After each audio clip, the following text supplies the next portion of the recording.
Ndugu watazamaji wa channel yetu, leo labda ningependa tuongee kidogo swala zima la ajira kwa umma, ajira kwa vijana hasa. Nimeona kuna changamoto kubwa ambazo tunaelekea kuzipata hasa kama serikali. Ninaongea zaidi kwa serikali zetu za East Africa, naongea kuhusu Kenya na Tanzania, lakini zaidi kwa Tanzania ya kwamba kwanza ijulikane tu wazi kwamba hakuna serikali ambayo inaweza ikaajiri watu wote duniani. Hakuna. Uende Marekani, uende Brazili, uende UK, kote hakuna. Serikali zote zinategemea sekta binafsi katika kufanikisha ufanisi hasa kwa ajili ya ajira kwa watu hasa vijana kwa namna moja au nyingine. Kuna mambo mengi ambayo yanaweza yakatuletea hizo ajira, zakatengeneza mazingira ya ajira hasa kwa vijana. Ninaongelea habari ya utalii kwa mfano, ya hasa kwa nchi zetu za East Africa, Tanzania, Kenya. Tuna mbuga nyingi sana za wanyama na mbuga ambazo na maeneo mengi ya utalii, beach na kadhalika. Kwa hiyo ni moja ya sekta binafsi ambazo zinaweza zikiwezeshwa zikaleta ajira kwa vijana wetu. Sio tu kwenda serikalini, labda kuna kama ambavyo elimu yetu inatuandaa. Pia kuna mambo ya biashara za bidhaa mbalimbali. Kuna huduma kwa jamii kama vile mashule, mahospitali, hata ajira za ufundi kama ufundi wa mbao, carpentry, garage, utengenezaji wa magari na vitu vingine, uchomeleaji, ujenzi na kadhalika.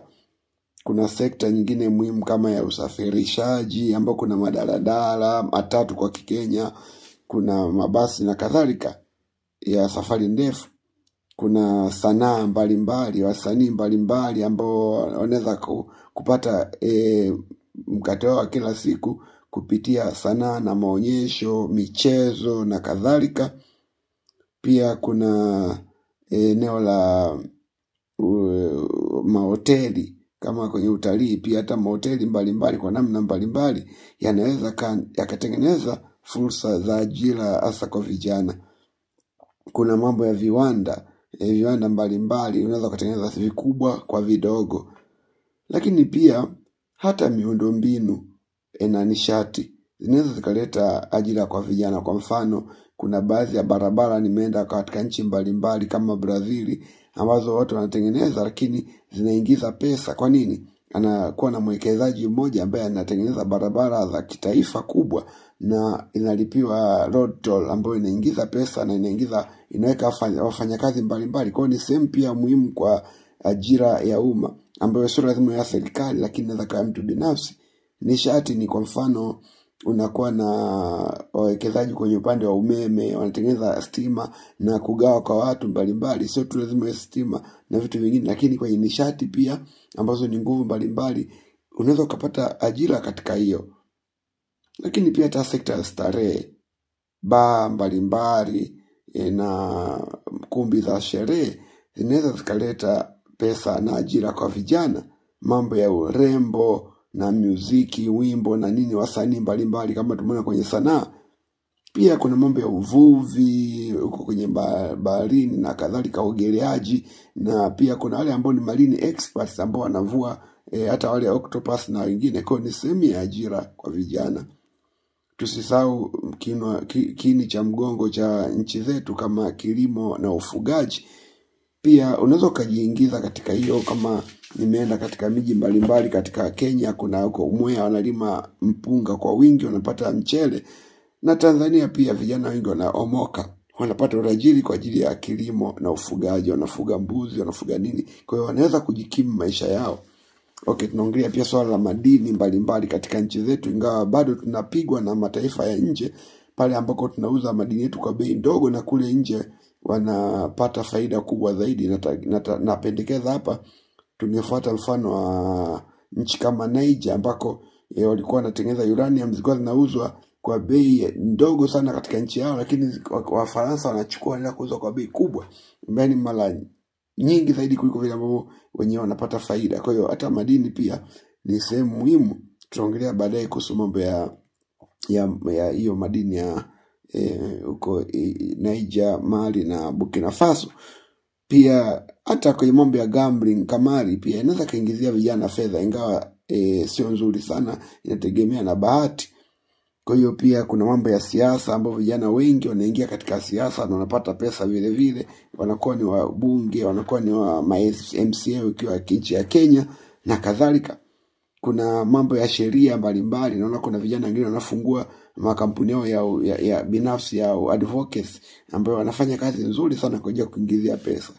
Ulinzi ni katika nchi mbalimbali kama Kenya kuna ADN kwa mfano security ambao ni walinzi wa jimbo kuu la Nyeri ambao ni vijana wanafanya kazi mbalimbali wanajiingizia pesa. Haya, kupangisha rasilimali mbalimbali kama nyumba na kadhalika ambako watu wenye pesa wanajenga nyumba kwa ajili ya kukodisha na wanapata pesa, na hata ardhi pia. Kwa kuna mambo mengine ambayo ni muhimu kama habari na habari za michezo, mitandao na kadhalika. YouTube, TikTok zinaingizia watu fedha mbalimbali kwa sababu kupitia matangazo mbalimbali. Hata siku hizi nafia kuna watu ambao wanafanya kazi katika mambo ya pesa za cryptocurrency na kadhalika. Kuna NGOs mbalimbali watu wanatengeneza siku za mambo ya ukimwi, mambo ya vijana na kadhalika, pia zinaingizia pesa. Kwa hiyo kazi zipo, ndio, ni kweli lakini tunajua kama kazi ni msingi wa maisha ya mwanadamu yoyote. Kwa hiyo lakini hata hivyo lazima tujue ukweli pia upande mwingine kwamba ajira imekuwa ni bomu ambalo limeanza kulipuka katika nchi zote karibu, sio tu Ulaya lakini hata katika nchi zetu za huku Afrika, hasa katika nchi niwatajia Kenya na Tanzania. Kwa nini inatokea hivyo? Kwa sababu mifumo yetu ya elimu inaandaa watu kuajiriwa na sio kujiajiri. Toka wakati ule wa koloni, kama kufuatilia documentaries nyingine utagundua kwamba wote tunaandaliwa kwa ajili ya kuajiriwa serikalini. Kwa hiyo hakuna jitihada binafsi kwa ajili ya kujiajiri wenyewe. Hata ukienda katika vyuo vyetu vikuu, nimeenda chuo kikuu cha Dar es Salaam nilikuta wanajengewa library, wanajengewa barabara na wakina nani? Na watu kutoka China. Na pale kuna sekta ya engineering hapo Dar es Salaam, na kuna wizara ya ardhi ambayo iko pale karibu nayo pia, ambako tunajua kuna watu ambao wanajifunza hizi mambo ya ujenzi na nini, lakini yetu wanaajiri wafanyakazi kutoka nje, kutoka China, kutoka sehemu mbalimbali kwa jengea hata library yao, hata barabara zao za mitaa. Sasa kwa hiyo tunaandaliwa kwa ajili ya kuajiriwa na sio kwa ajili ya kujiajiri. Tukiachiwa hivi hatuwezi kufanya chochote. Ndio maana tunaajiri watu kutoka mataifa nje waje kutujengea reli, barabara, madaraja, na sisi tuna vyuo vikuu ambavyo vinafanya mambo ya engineering, civil engineering, call it whatever you want, but kuna vyombo vingi, kuna faculties nyingi za ujenzi katika nchi zetu, both Kenya na Tanzania, lakini tunategemea tuajiri watu wa nje waje kututengenezea, kutujengea kila kitu. Hata magari sisi kazi yetu ni kulipea tu, lakini engineer, mambo auto mechanics na nini, titles ni kubwa lakini utendaji ni zi.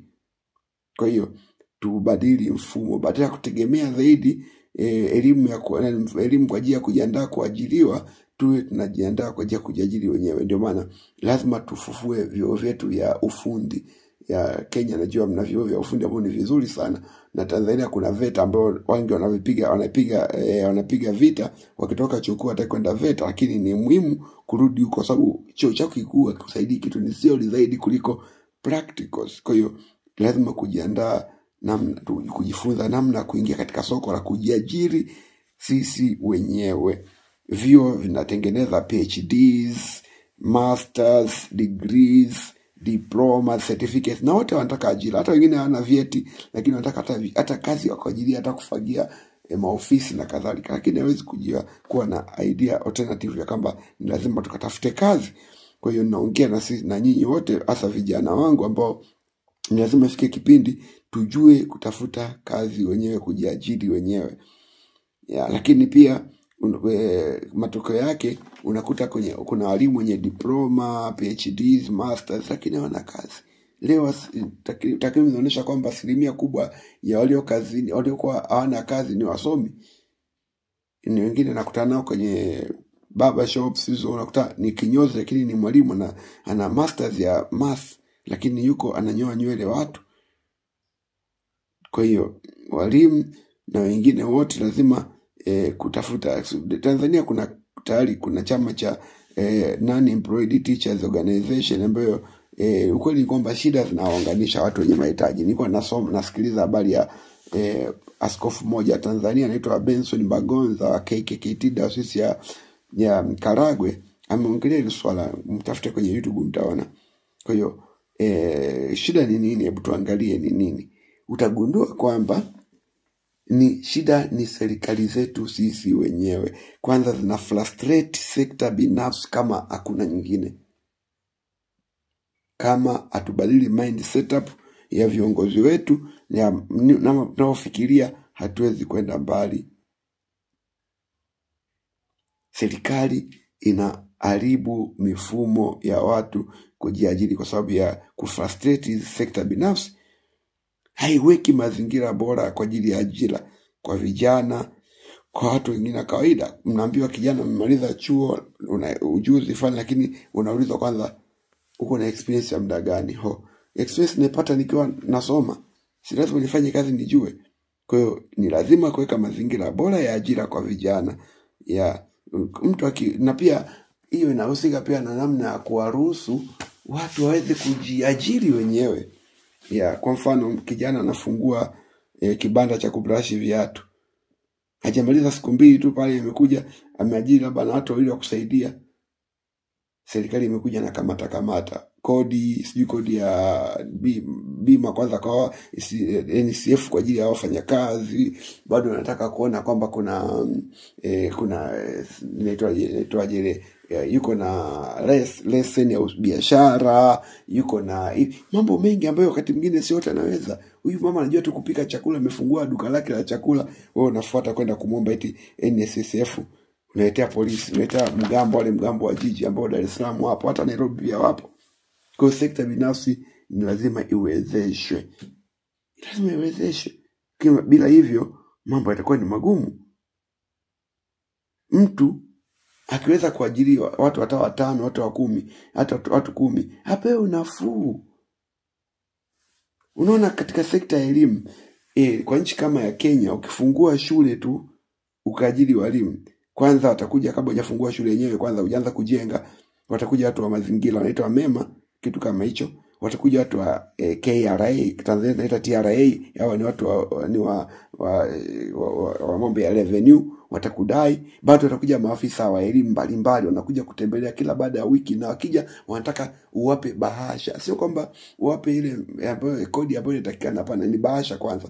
Bila kuwapa bahasha wakagui chochote katika ofisi zako na kuandikia ripoti mbaya.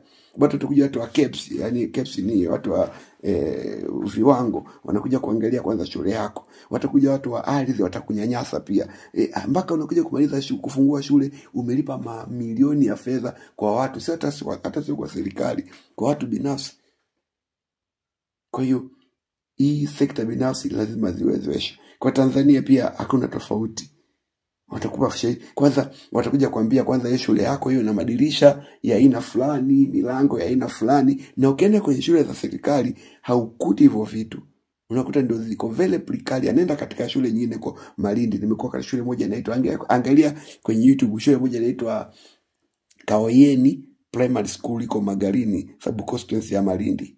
Imetengenezwa kwa miti na hali ni mbaya, lakini kwa sababu ni ya serikali wanaitolerate. Sasa wewe fungua shule yako, weka madirisha ambao, weka chochote kile ambacho ni kizuri unachokijua. Kama hujalipa bahasha ya kaki kwa watu ambao ni binafsi, sio tu serikali, hautaweza kufungua hiyo shule. Itakuja sheria nyingi na utafungwa. Kwa hiyo utagundua kwamba sekta binafsi inahujumiwa katika nchi zetu za East Africa.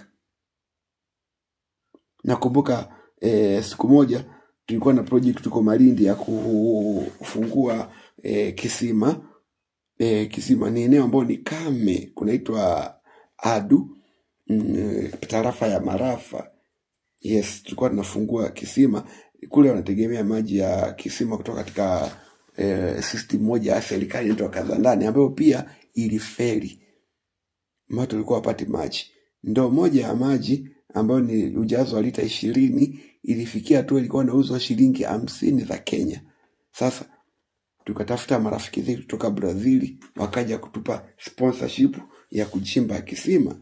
Budget yake sasa moja hapo ilikuwa ni lazima kutafuta watu wa mazingira, watu wa mema, wanakuja watu wa KRA, wanakuja, na bado kuna zile ada ya tulipa zaidi ya shilingi 200,000 tu kwa ajili ya hiyo kuruhusu tu kuchimbuliwa hivyo bila huduma yote ya kuchimba kisima. Lakini tumelipa 200,000 kwanza ili kuweza kupata regulations. Baada hapo gharama nyingine zinakuja. Na kumbuka kisima kikua kwa ajili ya sisi binafsi, sisi tunayo maji, tunachimba kwa ajili ya watu. Serikali imeshindwa kuwatengenezea maji, sisi tumeamua kuwaletea maji. Sasa tumeanza kuchimba kisima, wamekuja na hizo sheria. Kwa lazima ulipe hizo. Kwa ukiangalia net ya ile ambayo imelipwa tu kwa serikali ni zaidi ya 200,000. Sitaki kuongelea kuhusu wale ambao walikuwa wanapata ya chai na nini kaja kuja kukagua. Tumeanza kuchimbua kisima. Tumemaliza, bado kuna mambo mengi na nini. Kwa hiyo ni bureaucracy, sekta binafsi zinabanwa katika nchi zetu za Afrika Mashariki.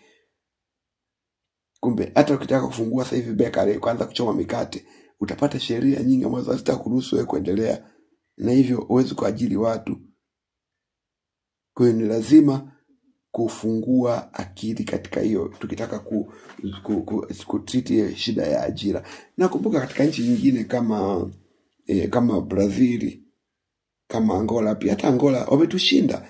Angola tuna shule yetu moja ya masista iko hapo Kakuako, inaitwa Our Lady of Africa Primary School, iko hapa Kakuako.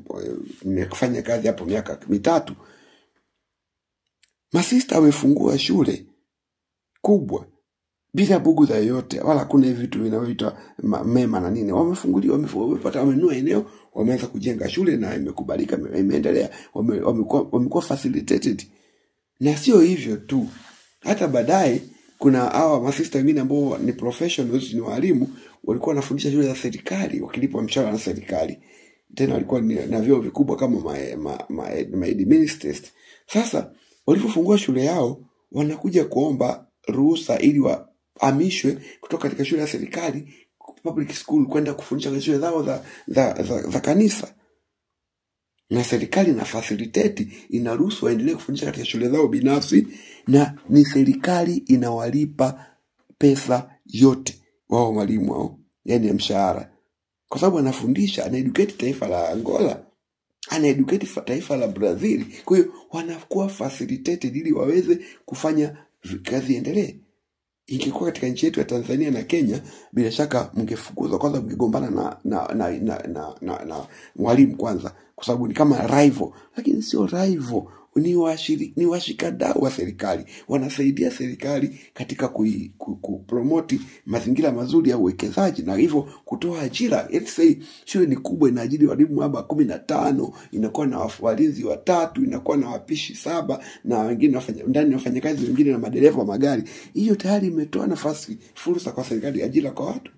Hawa watu wanapata mkate wa kila siku. Lakini leo ukiwaambia kwamba mpaka ulipe hivi, unaanza kufanya, una complicate maisha, mtu anaamua kuacha. Sasa kwa hiyo ni lazima kufacilitate sekta binafsi.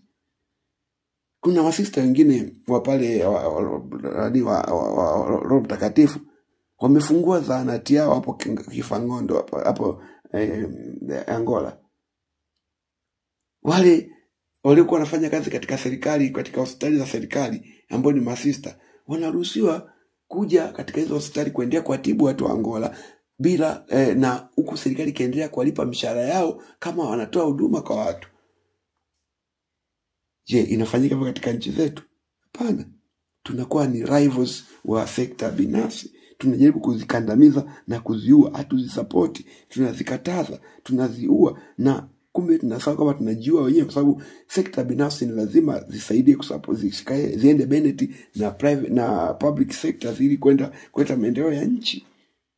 Kinyume chake sasa, wakija wageni kutoka nje, wanapata facilities zote bure, yatafikiwa na hela nyingi. Kumbe hata wengine hawana hela na wala walipi kodi, wanapewa grace ya kulipa kodi kwa miaka kadhaa, na wakishamaliza hiyo miaka ya grace wanayeyuka kwa sababu hana attachment yote, wanachukua pesa naenda zao kwao.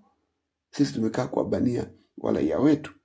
Kwa hiyo ni lazima ifike hatua tuangalie ni nini cha muhimu katika maisha yetu kama tunataka kuendelea swala zima la ajira katika nchi zetu. Walifungua wengine vituo vya one stop centers ambazo hazisaidii bado. Hata ukifungua hivyo ukienda kule ofisini kwao bado watakufuata, watakuja kugua vyoo vyako. Kama umetengeza vyoo ambavyo vina shimo, labda shimo dogo, anakuambia panua kidogo, weka kidogo hivi. Lazima watoe tu comment ili tuwape pesa. Wanakuambia vyoo vya watu walemavu wenye mahitaji maalum lazima viwe hivi na hivi na hivi. Na ukienda kwenye public schools hata vyoo hawana, na wanakunya nje huko Malindi nimeona. Na huko watakwambia kwamba hivyo vyoo havifai, hatuwezi kufungua shule kwa sababu choo chako hakina madirisha makubwa ya kutoa hewa nje, na pipe zako labda zimetoka China na bizi toke India, na wao vyoo vyao ni vya shimo kama vipo, na ni very precarious kuliko vyoo vya private schools. Sasa shida ni nini? Lazima tuwe na open mind. Tufungue akili zetu kwa ajili ya kupokea na kuwapokea sekta binafsi ili kuweza kurahisisha mpango mzima wa ajira sasa kwa vijana. Ni lazima kuwa na fikra open, sio kuwa na fikra za kinyapala za kuharasi wale ambao ni washikadau wa maendeleo katika nchi zetu.